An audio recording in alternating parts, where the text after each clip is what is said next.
जय सिया राम। आज हम निकले हैं तीर्थ यात्रा की ओर, थोड़ा यात्रा की ओर निकले हैं। देखिए आप पहले चारों का माहौल, जो वातावरण है कितना अच्छा है।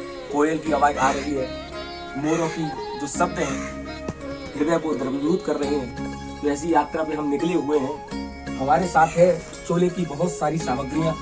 जैसे कि आप जानते हैं मंदिर पर लंगड़े की चौकी मंदिर पर हनुमान जी की जो चोले की जो सामग्री होती है बहुत प्रकार से आती है, उतनी यूज नहीं हो पाती।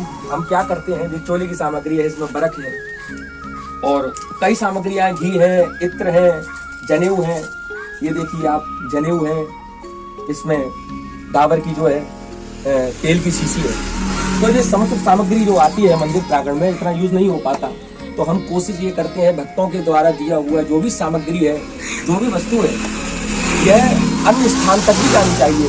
तो आज हम एक हनुमान जी के मंदिर पर, जैसे कि अपनी यात्रा करते रहते हैं, कभी कार से करते हैं, कभी पैदल भी करते हैं, तो अपने साथ हनुमान जी की जो चोले की सामग्री है साथ रखते हैं। ना जाने कौन सा स्थान हमको मिल जाए। कई स्थान ऐसे हैं जहाँ पर चोले की जो सामग्रियां हैं उनकी बहुत कमी है, चढ़ नहीं पाता। तो हमारा भाव ये कहता है कि ये चोले की सामग्री जो भक्तों के माध्यम से दी गई है, इसको पहले पोटरी में बनाया जाता है। अलग अलग सामग्री होती है, पोटरी में बनाया गया। और ये हनुमान जी का मंदिर है, या हनुमान जी के मंदिर पे यहाँ पंडित जी बैठे हैं, उनसे पूछकर हमने यहाँ रख ली है। और यह सामग्री कई महीनों तक चलेगी, लगभग 5 से 6-7 महीने तक ये चलेगी। तो ऐसे ही हम लोगों की यात्रा रहती है। जो भी भक्तों के द्वारा दिया जाता है यह चोले की सामग्री, तो हफ्ते में बनाकर यह अन्य स्थानों तक हम पहुंचाते हैं। लगभग आपको यह बताएं कि कम से कम 1200 किलोमीटर तक ये हनुमान जी की सामग्री, चोले की सामग्री हम पहुंचाते हैं। हम जाते हैं, पूरी टीम लगी हुई है। एक बार हनुमान जी के दर्शन आप करें।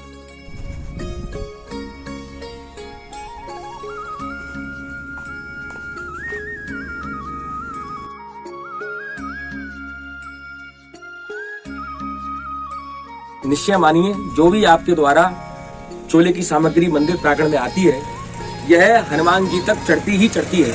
अभी यहाँ हनुमान जी का स्थान मिल गया, अभी यात्रा और आगे होगी, उस यात्रा के भी आपको मैं दर्शन कराऊंगा, हनुमान जी के दर्शन कराऊंगा। तो ऐसी यह सेवा अन्य स्थानों तक पहुंचती है जहां तक ये सेवा नहीं आ पाती। तो फिर से मिलता हूं, आगे हनुमान जी के दर्शन आपको कराऊंगा। फिर से कोई चोले की जो सामग्री है हनुमान जी वहां तक पहुंचाऊंगा। जय सिया राम। इस समय हम बैठे हुए हैं चमन ऋषि तपोभूमि पर। यहाँ भी एक बहुत सुंदर हनुमान जी का मंदिर है, उसका आपको मैं दर्शन कराऊंगा। मेरे समीपी संत भगवान हनुमान जी के जो चोला चढ़ाते हैं यहाँ विराजमान है। तो ये सिंदूर का जो सामग्री है जिसमें आप देख रहे हैं, ये सामग्री से पूरा टोकरी भरी हुई है। तो ये सामग्री संत भगवान के श्री चरणों में अर्पित करते हैं और यही संत भगवान हनुमान जी के चोला को चढ़ाएंगे। हमारे संत भगवान बैठे हुए हैं। तो महाराज जी, कलयुग में हनुमान जी महाराज की पूजा अर्चना हम कैसे करें? कहते हैं कि हनुमान जी महाराज को राम नाम बहुत अच्छा लगता है। हनुमान जी का हम पे निरंतर आशीर्वाद बना रहे, तो इसके लिए क्या विधि है? यही विधि है कि हनुमान जी के आराधना में बैठ कर के उनका श्री राम का कीर्तन करो, चोला चढ़ाओ, चौपाइयों को बोलो, हनुमान जी की आरती बोलो और आराधना करो उनसे, तो कृपा करते हैं। हनुमान जी तो साक्षात हैं, पृथ्वी पर ही रहते हैं, यहाँ भक्तों की रक्षा में ही रहते हैं। चारों युग चौपाई आती है, रहते हैं, चारों युग प्रताप तुम्हारा हमेशा के लिए रहते हैं। तो हनुमान जी की तो बड़ी शक्ति है। संतों का दर्शन होता रहे, यही आप आशीर्वाद दीजिए। और हमारे जो हनुमान जी से जुड़े हुए भक्तजन हैं उनको आप आशीर्वाद दीजिए। आशीर्वाद है, पूरा आशीर्वाद है। सेवा में लगे रहो तो आप मेवा मिलती है। कई वर्षों से मैं इस स्थान पे आ रहा हूँ, तो महाराज जी से बहुत पुराना संपर्क भी रहा है, बड़ा आशीर्वाद है। और आप देख सकते हैं महाराज जी का जो स्थान है चारों ओर से रमणीय स्थान है।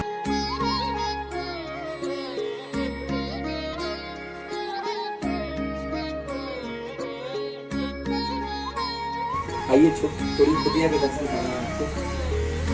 ये महाराज जी का जो है, इस पे शयन, यही आसन है, इस पे भजन पूजा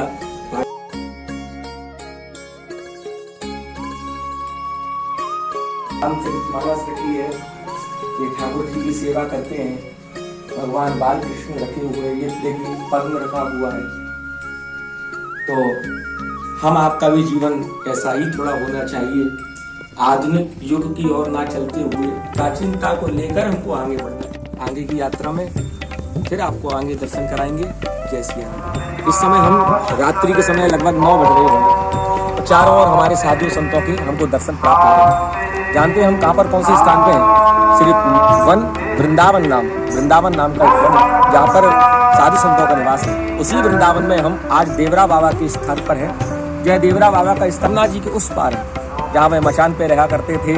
और कई वैज्ञानिकों ने शोध किया कि उनकी उम्र का कोई पता लगा नहीं पाया, क्योंकि संत तपस्वी होते हैं तब के आधार पर ही वह जीते हैं और उनकी उम्र का कोई पता नहीं लगा पाया।